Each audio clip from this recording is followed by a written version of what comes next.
Yanımda olan azdı, çoğu sevdi maskeyi.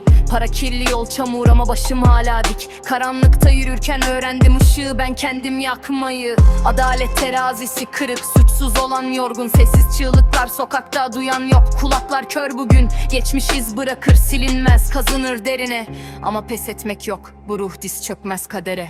Bugün düştüysem yarın daha sert kalkarım. Hayat vurdukça ben daha